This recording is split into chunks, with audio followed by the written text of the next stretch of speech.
If you are staring at a bank account that says $0 in dollars and feeling paralyzed, you aren't bad with money, you are just fighting physics. I'm Dan, and I'm here to help you improve your personal finance by proving that the first $100 you save is physically heavier than the next $10,000 you earn.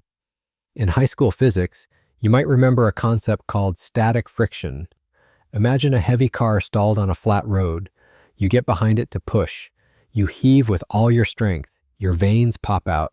You are sweating buckets, but the car doesn't move an inch. You are expending maximum energy for zero result. This is exactly where you are right now. You are at the $0 phase. The friction of your rent, your bills, and your habits is holding you in place. It feels like you are pushing against a solid concrete block cemented to the floor. But here is the physics secret. Once that car rolls just 1 inch, once it breaks that static friction, it switches to kinetic friction. Suddenly, the car wants to move. You can actually take one hand off the bumper and it keeps rolling. Most people waiting to invest in 2026 are looking for a shortcut to the rolling part without doing the pushing part. They are waiting for the economy to get better, or for interest rates to drop, or for a magical raise. But the calendar doesn't move the car. You move the car. If you start today, you are buying yourself time.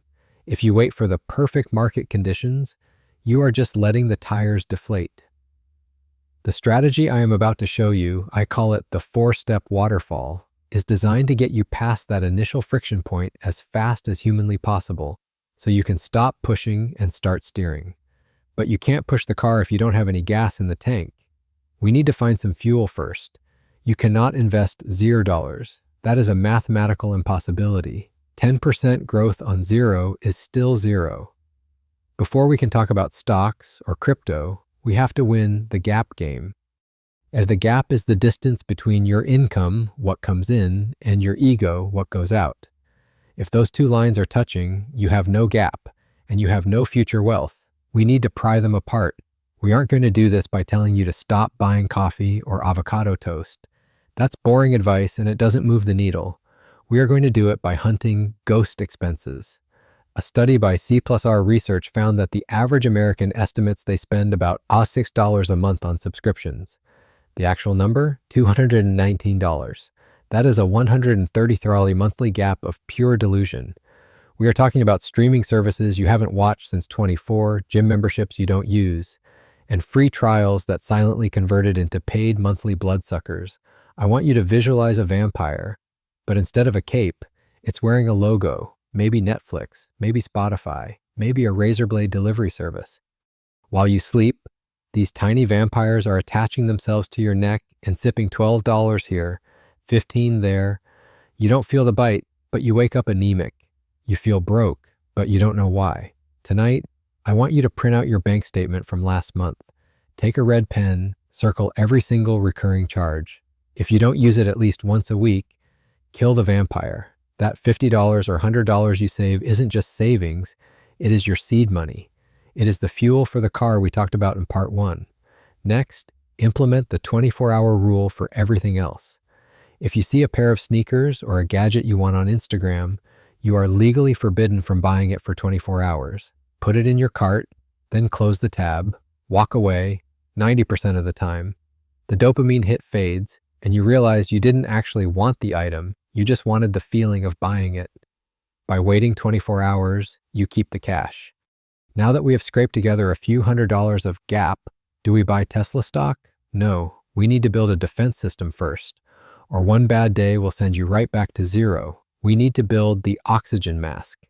If you start investing without a safety shield, you are essentially driving 100 miles per hour without wearing a seatbelt. Sure, you might get there faster, but if you hit one pothole, you are going through the windshield. We need to build the oxygen mask. I hate the term emergency fund. It sounds boring. It sounds like something your grandma keeps in a cookie jar. I call it an oxygen mask because when your financial plane loses pressure, your car breaks down, your cat gets sick, or your hours get cut, you literally cannot breathe without cash. I want you to run a simulation in your head. You are driving on a highway at night in the pouring rain. Suddenly, pop, your tire explodes. You pull over to the shoulder. Scenario A, you have $0 in savings. Your heart rate spikes to 120. You are panicked. You are sweating. You have to put the tow truck and the new tire on a credit card at 25 for interest. You are now in debt. You are a victim. Scenario B, you have your oxygen mask. You are annoyed. Sure, but you aren't scared. You aren't sweating. You call the tow truck, swipe your debit card, fix the tire, and drive home to watch Netflix. That lack of fear is your superpower. It stops you from making desperate decisions. But where do you put this cash? Not in your checking account. If you leave $5,000 in a standard checking account at a big bank, like Chase, Bank of America, or Wells Fargo, they will pay you 0.01% interest. That is an insult. On $5,000, that is literally 50 cents a year. You can't even buy a gumball with that. You need a high-yield savings account, HYSA. In 2026, these online banks, like Ally, SoFi, or Marcus, are still paying 4% to 5% interest just for parking your money there. That same $5,000 in an HYSA earns $200 plus a year. It is free money for doing absolutely nothing differently except changing the routing number. If you don't have an HYSA yet, you are voluntarily lighting money on fire. How much do you need in the mask? You need your sleep number. For most young people, this is 3 months of basic expenses. If your rent and food cost $2,000 a month, your number is $6,000. Once you hit that number, stop. Do not hoard cash. Cash rots due to inflation. You want enough to be safe, but not so much that you miss out on growth. Once the mask is strapped to your face and the air is flowing, we can finally turn on the wealth faucet. This is where we start filling the buckets. I call this the waterfall. Now that we have created a gap and secured your oxygen mask, we are finally ready to invest. But this is where most people freeze. You have $500 ready to go, and you are staring at a menu of 401ks, IRAs, HSAs, and crypto wallets. It feels like trying to order dinner in a foreign language. We are going to eliminate the confusion right now with a strategy I call the waterfall. I want you to visualize a wedding reception. There is a tower of champagne glasses stacked in a pyramid, one glass at the very top, a few in the middle, and a wide base at the bottom. When the waiter pours the champagne, he doesn't try to fill every glass at the same time. That would be a mess. He pours everything into the top glass first. Only when that glass is 100% full and overflowing does the liquid trickle down to the second tier. This is exactly how you must treat your investment dollars. We have a strict order of operations. Tier 1, the top glass, the employer match. If your job offers a 401k match, this is the first place your money goes, period. Here's the math. If you contribute 3% of your salary and your boss matches 3%, you just made a 100% return on investment the second the money hit the account. To get a 100% return in the stock market, you usually have to wait 7 to 10 years. Your boss is giving you a decade of growth for free.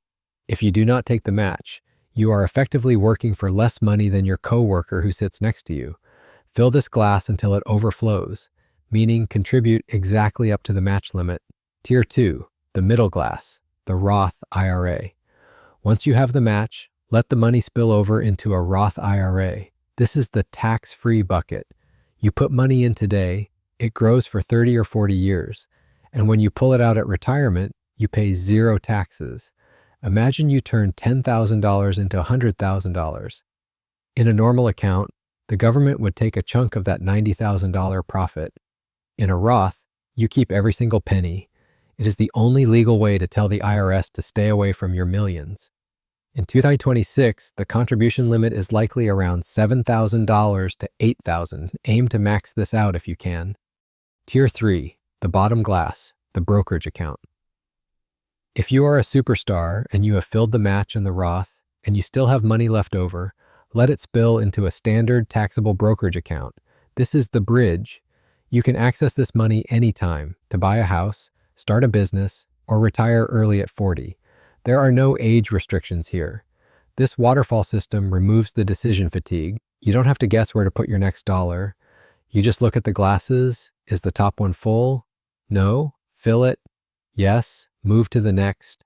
But here's the catch. These accounts, the 401k, the Roth, the brokerage, are just empty buckets. Putting money in them isn't enough. You have to choose what to buy inside of them. Do you buy Apple, Bitcoin, gold, or is there a simpler way? This is where we use the haystack method. You have your accounts open, you transferred the money, now you are looking at a search bar that says enter symbol, and you are sweating. What do you buy? Do you buy Tesla, Nvidia, that random pharmaceutical company your uncle talked about at Thanksgiving? Here's the truth. Trying to pick the winning stock is like trying to find a needle in a haystack. Even the professionals, guys in $5,000 suits with algorithms and insider info, suck at it. There's a famous study where they compared professional hedge fund managers against a theoretical monkey throwing darts at a board of stock symbols. The result? The monkey won. The monkey didn't overthink it. The monkey didn't panic sell.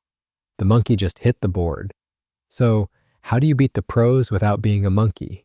You use the haystack method. Instead of trying to find the needle, the one stock that goes up 1,000%, you just buy the entire haystack. In financial terms, this is called an index fund. When you buy a single share of an S&P 500 index fund, you aren't buying one company. You are buying a tiny slice of the 500 largest, most profitable companies in America. Apple, Microsoft, Amazon, Google, you own them all. If one company goes bankrupt, who cares? You have 499 others to carry the weight. If a new company invents the next iPhone, it gets added to the list, and you automatically own it. You don't have to predict the future, you just have to own the future. This isn't gambling. Gambling is betting on Red 21. Investing in an index fund is betting on human innovation. You are betting that in 2030, people will still want to buy phones, wear shoes, drink soda, and drive cars. As long as corporations are trying to make money, you make money. It is boring, it is unsexy, and it is how 99% of regular millionaires got rich. You buy one ticker symbol, like VOO or VTI, you set it, and you forget it exists. But there is one final problem. You are human, and humans are emotional, lazy, and forgetful. If you rely on your own willpower to log in and invest every month, you will fail. You will forget. You will spend the money on a weekend trip. To actually reach 100K, you need to remove you from the equation entirely. You need to become a machine. We call this the cyborg strategy. We have built the gap. We have the oxygen mask. We are filling the waterfall. We are buying the haystack. But there is one final point of failure that can ruin everything. Your own brain. Willpower is not a character trait. It is a battery. Every decision you make during the day, what to wear, what to eat, what email to write, drains that battery. By the time you get home and need to make a financial decision, your battery is dead. If you rely on remembering to transfer money to your investment account, you will fail. You will see the money in your checking account. You will feel rich, and you will buy a flight to Miami instead. To win, you must remove the human element. You need to implement the cyborg strategy. This means automating every single step we just talked about. Log into your bank.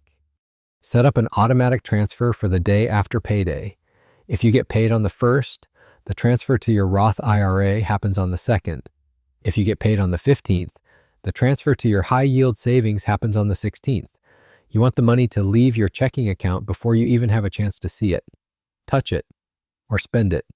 You want to be artificially poor in your checking account so you can be actually rich in your investment account. When you do this, you stop stressing. You don't have to try to save. You just live your life, and the machine builds wealth in the background. You become a financial cyborg, half human, half compound interest machine. I want you to close your eyes for a second and hallucinate. Imagine walking up to a mirror, but the reflection isn't you today. It is you 20 years from now. You have gray hair, you have wrinkles, but look at their face. They aren't panicked. They aren't tired from working a shift they hate. They look back at you, they smile, and they give you a slow nod. They are saying, "Thank you." They are safe because of the buttons you pushed today. There is an old Chinese proverb, "The best time to plant a tree was 20 years ago. The second best time is today." Don't wait for 2027. Don't wait for the perfect time. The perfect time is right now. If this video gave you the blueprint you needed to finally start, do me a favor. Smash the like button. It helps us find more people stuck at $0. Subscribe if you want to turn that $0 into 100K. And in the comments, I want you to prove you are ready to automate your success. Drop the word cyborg. Hit that hype button so we can boost the signal. Thanks for watching. Trust the process, and I'll see you in the next one.